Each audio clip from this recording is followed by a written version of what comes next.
महादेवी अक्का के बारे में सुना है आपने? महादेवी अक्का। नमस्कार दोस्तों, आइए जानते हैं अक्का महादेवी के बारे में। 12वीं सदी की अक्का नाम की एक शिव भक्त के बारे में।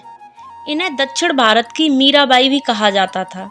दुर्भाग्य से इन्हें कई जगह पर तो आज भी नहीं जानते हैं। इनका जन्म 1130 में हुआ था। इनके पिता का नाम निर्मल सेठी व माता का सुमति था। वह दोनों ही महादेव जी के परम भक्त थे।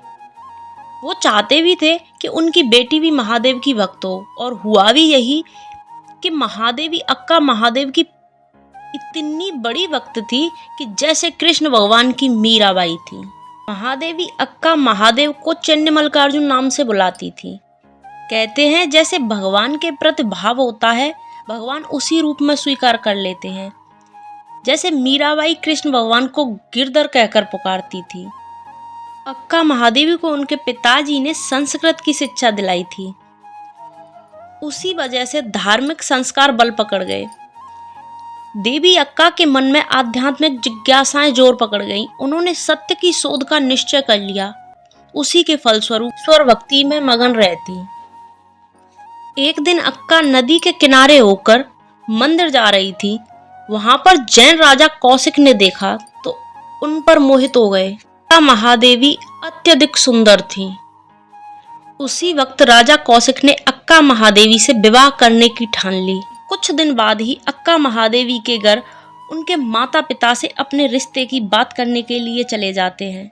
अक्का महादेवी के माता पिता जानते थे कि अक्का महादेवी सिर्फ और सिर्फ महादेव को ही अपना सब कुछ मानती हैं। वह विवाह नहीं करेंगी, लेकिन राजा के सामने अक्का महादेवी के माता पिता की बात नहीं चली। जब बात अक्का महादेवी तक पहुंची तो अक्का महादेवी ने कहा कि मेरा विवाह हो चुका है। मैंने मन ही मन महादेव को अपना पति मान लिया है और वही मेरे पति हैं। तो राजा ने अक्का महादेवी के माता पिता को बंदी बना लिया और डरा धमका कर अक्का महादेवी से विवाह कर लिया। लेकिन महादेवी अक्का तन से मन से सिर्फ और सिर्फ महादेव को ही अपना पति मानती थी। हर वक्त वह यही कहती रहती कि मेरे पति महादेव हैं और मैं किसी के बारे में सोचती भी नहीं हूँ। तो राजा इस बात से बहुत क्रोधित हो जाता कि मेरी पत्नी होकर किसी और को अपना पति मानती है। एक दिन राजा ने पूरी सभा बुलाई और कहा कि यह मेरी पत्नी है और किसी पर पुरुष को अपना पति मानती है। अब आप ही सब फैसला करें कि इनके साथ क्या किया जाए।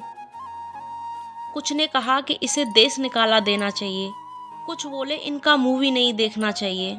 उस समय पर अगर परपुरुष के बारे में इस तरह की बात करें तो बहुत बड़ा पाप मानते थे। महादेवी अक्का हर सजा के लिए तैयार थी। वह बस एक ही बात पर अड़ी रही कि मेरे पति महादेव हैं।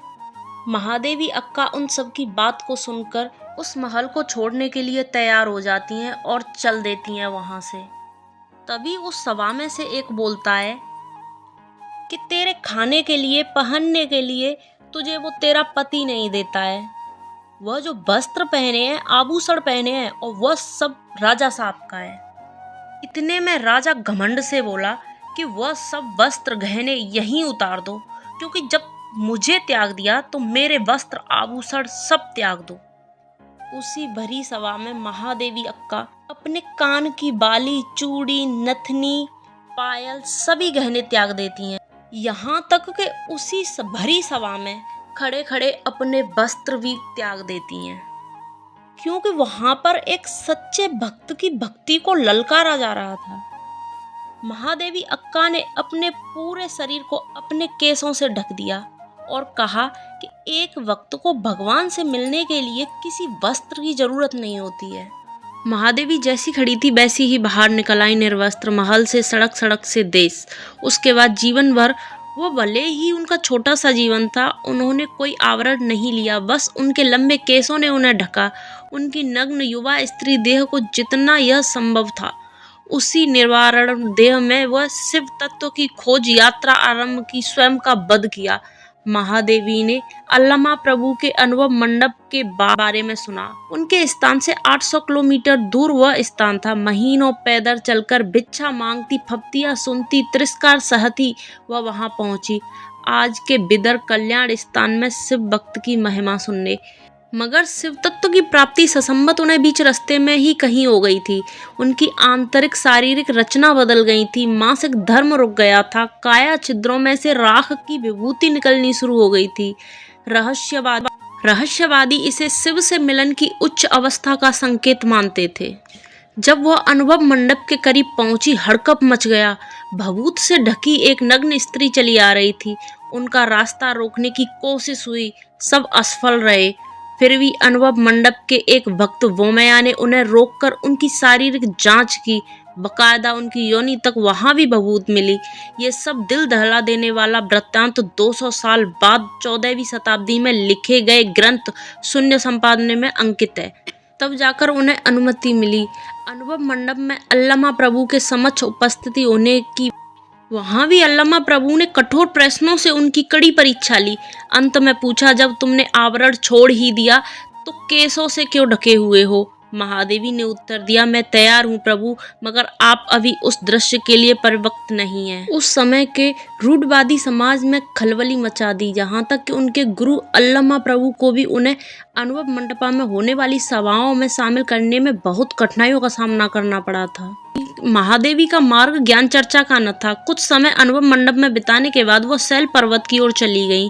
श्री शैलम ज्योतिर्लिंग के पास महादेव के स्थान पर, वहां कृष्णा नदी के किनारे आज उनकी गुफा मिलती है।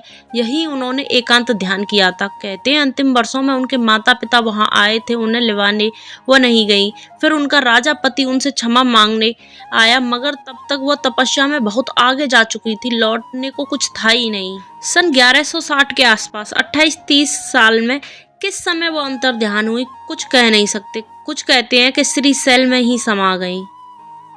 कहा जाता है कि अक्का महादेवी एक तपस्वी थी। उन्होंने कोई वस्त्र नहीं पहने। भगवान के प्रति उनके सच्चे प्रेम और भक्ति के कारण उनका पूरा शरीर बालों से ही सुरक्षित रहा था। क्या आपने यह कहानी पहले कभी सुनी है? कमेंट करके जरूर बताएं। धन्यवाद।